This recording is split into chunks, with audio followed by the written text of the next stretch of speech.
बोलिरहेको छु म कहिल्यै नफर्कने गरिगयौ।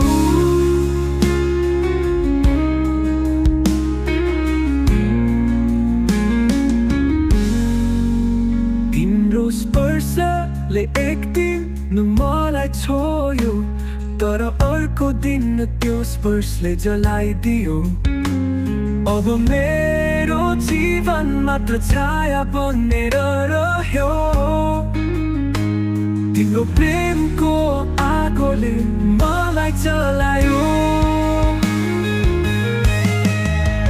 दुःख सहन नसकेर कहाँ जाऊँ अब, मेरो हृदय टुक्रा टुक्रा भएर खस्यो। तिम्रो प्रेम